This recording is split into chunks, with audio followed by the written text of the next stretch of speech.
This is Hidden Killers with Tony Bruschi. Here now, Tony Bruschi. Barbara Kepner said something in an interview with ABC News that I keep kind of going back to. When asked whether she believed her step-grandson was responsible for killing her granddaughter, she didn't say yes, she didn't say no. She said, I can't accuse him because I don't know what happened in that room, but the summation would be that he did something. The summation would be that he did something. It's not a defense. It's not an accusation. That's a grandmother standing at the edge of two impossible truths and refusing to fall either way. She loved this boy, treated him like one of her own grandkids. And from the moment her son remarried, this is allegedly how life was. And now she's watching him become the sole suspect in the death of Anna Kepner, her actual granddaughter, her blood, and she can't bring herself to say what everyone else is thinking, including allegedly the authorities as well. That tension, that impossible math, is what this entire family is living inside of right now. And it's tearing them apart in ways that are playing out in court filings, in process server affidavits, in interviews where people are choosing their words like they're walking through a minefield, because that's what this is, a minefield, and nobody knows which step is going to blow everything up. Let's get into this, and give me your thoughts in the comment section on YouTube. If you're not already there, if you're listening to us on the podcast platform, thank you for being there. Please press subscribe. But also check us out on YouTube. Just search Hidden Killers with Tony Bruschi. That's where you'll find us. Hit subscribe there if you don't mind. And then also in the video, give us your thoughts. Give us your feedback. So let's talk about this family, because if you want to understand this case, really understand it, you have to understand that the Kepner family wasn't some long-established unit that got ripped apart by tragedy. This was a family that barely existed before the tragedy, at least in its current form. Christopher Kepner married Chantel Hudson in December of 2024.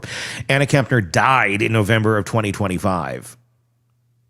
That's 11 months, not even a full year. These kids weren't raised together. They didn't grow up fighting over the bathroom or stealing each other's clothes or building the kind of sibling bond that comes with a shared history.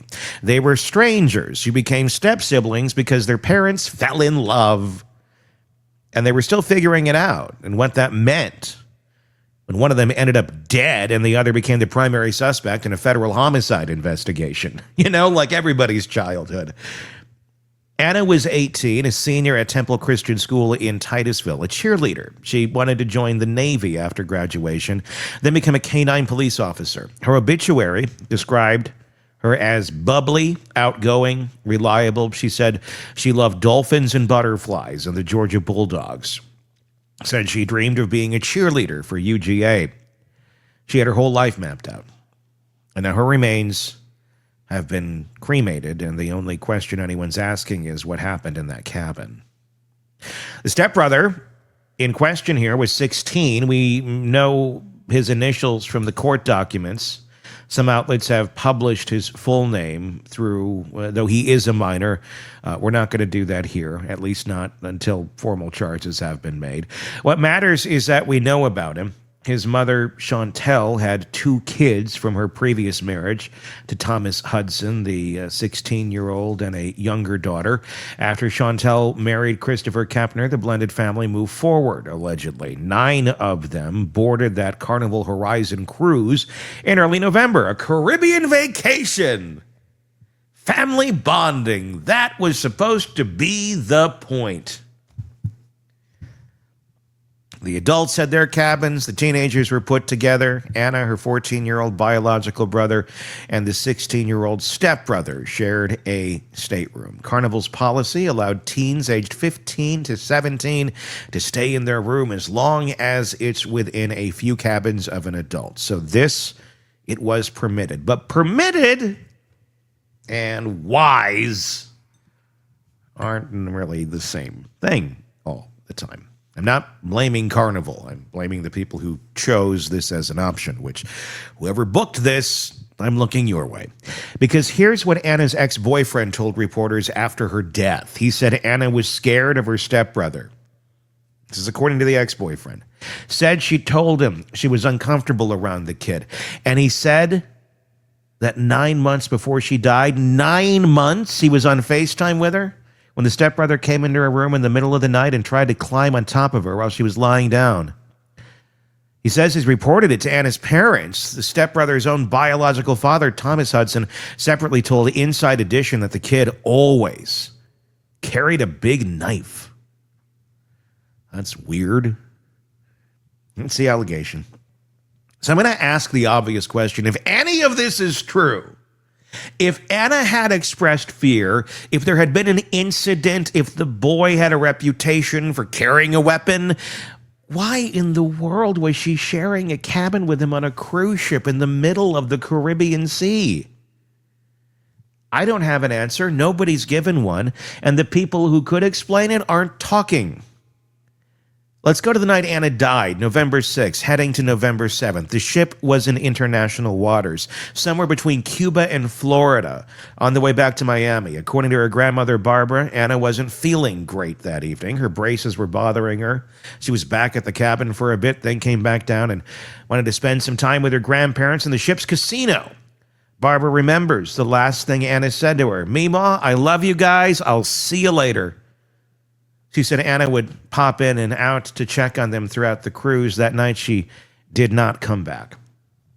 According to what Anna's 14-year-old brother later told People, according to Anna's ex-boyfriend, he heard yelling coming from the cabin that night. He heard what sounded like chairs being thrown, heard the stepbrother telling Anna to shut up. He allegedly tried to get into the room and was blocked, and then at some point the noise stopped. The next morning, November 7th, Anna didn't show up for breakfast. Her grandfather, Jeffrey, was downstairs buying bingo cards when he heard a medical alert come over the ship's intercom. He heard his granddaughter's cabin number. When crew members got into the stateroom, they found Anna's body stuffed under the bed.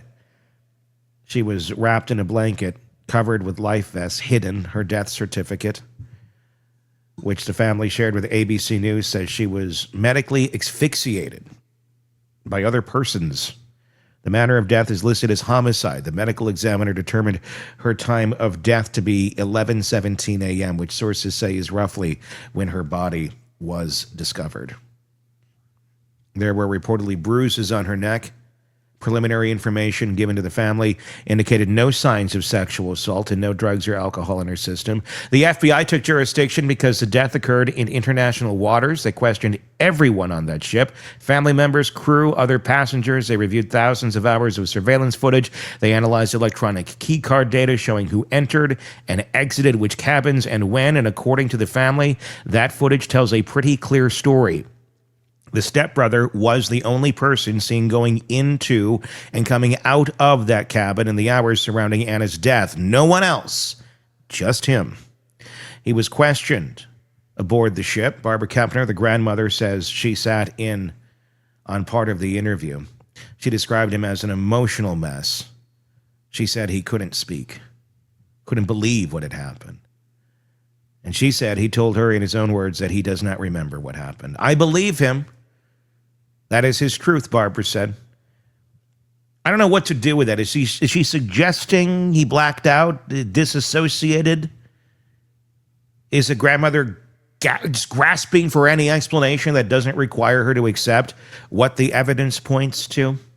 She also said she believes he had demons that existed before any of this happened, but she won't say he did it. She says she can't accuse him because she wasn't in the room, and really nobody can.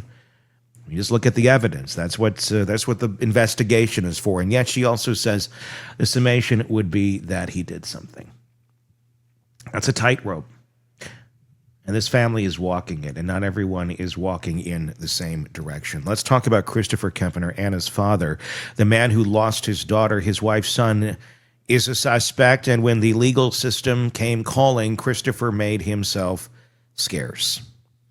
He was subpoenaed to testify at a custody hearing on December 5th, a hearing connected to the ongoing divorce dispute between Chantel, that's his new wife, and her ex-husband, Thomas Hudson. According to a sworn statement from the process server, when they arrived at Christopher's home in Titusville, his SUV was sitting in the driveway, engine running. The lights inside the house were on. A Ring doorbell camera was visible at the entrance. A no trespassing sign had been posted on the property. They knocked. They rang the bell. They announced themselves multiple times, and no one seemed to answer. The process server left a subpoena on the windshield of the SUV. When they returned later, the vehicle was gone, and so was the paperwork. What does it mean when the father of a murder victim is ducking subpoenas? Is he protecting his wife, his stepson? Is he too grief-stricken to sit in a courtroom and answer questions about the worst thing that's ever happened to him? I don't know. He hasn't explained himself yet, and no one's made him yet. And look, I can't imagine trying to process this.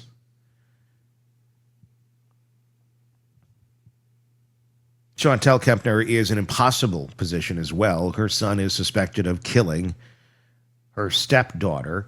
She's still married to that stepdaughter's father, and she's caught in the middle of a custody fight with her ex-husband that has become, through no one's intention, the only source of information about this case. Her attorney has filed motions to delay hearings, to seal records, to block the press from accessing information. A non-dissemination order has been requested. In court filings, her lawyer acknowledged that the FBI has advised Chantel that a criminal case may be initiated against her son. Another filing referred to Anna's death as a suspected murder. During one hearing, Chantel mentioned that her son has a psychiatrist appointment scheduled. The judge stopped her immediately and warned her not to speak without consulting her attorney first. Allegedly. The 16-year-old is no longer living at home. He was hospitalized immediately after the cruise for reasons that have not been disclosed. He's now staying with a maternal relative on Florida's West Coast, allegedly. He's in counseling, allegedly. He has not been charged. So what is Chantel doing? Protecting her son, hiding him, trying to keep her family from being torn apart any further, all of the above? The answer probably depends on who you ask, and no one's asking her directly, at least not publicly, and I wouldn't expect her to say anything publicly. Meanwhile, her ex-husband, Thomas Hudson, is using this tragedy as ammunition, as I think anyone would. I'd be concerned, too, for the well-being of my children. Hudson filed an emergency motion after Anna's death, seeking custody of the youngest daughter that he shares with Chantel. His argument that Chantel's parenting has put their son's future in jeopardy, that she failed to exercise appropriate supervision on the cruise. His attorney alleged in court that the teenagers were allowed to drink alcohol because the ship was in international waters. Chantel's attorney denied it immediately, saying video from the ship confirms there was no drinking, and that the Department of Children and Family investigated and found no alcohol in the home. Whether Hudson's concerns are legitimate or whether he's weaponizing a federal homicide investigation to gain leverage in a custody fight is not something that I can answer. But the effect is the same. Every motion, every filing, every hearing in that case becomes another crack in the wall this family is trying to build around itself. The public isn't learning about Anna's death from the FBI. We're learning it from a divorce. And then there's Heather Wright, Anna's biological mother. She and Christopher split up 13 years ago. We already did a video on her and her video. Anna was living with her dad. And when her daughter was killed, Heather says she was told not to attend the funeral. She went anyway in disguise. She told reporters Anna was always happy, that she never complained, even as a baby, a mother who'd been on the outside of her daughter's life for years, now watching the family that raised her collapse in real time with no seat at the table and no voice in what happens next. And look, judging by her behavior, judging by her own story, by her own admissions, I can understand why. I think most people can. Not exactly a wonderful example. Not exactly someone that's a shining pillar of stability, if you will. The FBI has said nothing. Officially, they don't comment on ongoing investigations. There has not been a press conference as of yet. No named suspect, no public confirmation of cause of death. Everything we know about mechanical asphyxiation came from the family, sharing the death certificate with reporters. The Bureau is reviewing evidence, surveillance footage, key card data, autopsy results, digital devices, interviews, and they're doing it on their own timeline. A former cruise ship attorney told reporters this is entirely consistent with how the FBI handles crimes it sees. They treat them as low priority. They don't communicate with families. They don't provide updates. And the families are left in the dark waiting for answers that may never come or may come sealed in a juvenile court proceeding that the public will never see. So, Barbara Kepner put it simply, there's still a lot of unknowns. And I don't know we will know everything for a very long time. If charges are eventually filed, they'll be filed against a minor, which means the proceedings could be closed. Depending on how it's filed, could be charged as an adult. We don't know yet. The records could be sealed, and Kepner's death could become a permanent question mark. Answered only in whispers and court filings and interviews where grandmothers say things like, the summation would be that he did something. 9 people boarded that Carnival cruise. 1 came home in a body bag. 1 is a suspect, and the rest of them are scattered now. Geographically, emotionally, legally, the father won't show up to court. The stepmother is trying to lock down the case. The grandmother is grieving 2 kids at once, 1 dead and 1 possibly destroyed. The biological mother showed up to a funeral in disguise, and somewhere on Florida's west coast, a 16-year-old boy is seeing a psychiatrist and waiting to find out whether the rest of his life happens behind bars, allegedly. This isn't a family dealing with tragedy. This is a family that no longer knows what it is. They can't grieve together because the thing they're grieving is tangled up in accusations and suspicion and the possibility that someone at the Thanksgiving table is responsible for an empty chair. They can't defend the boy because the evidence doesn't let them.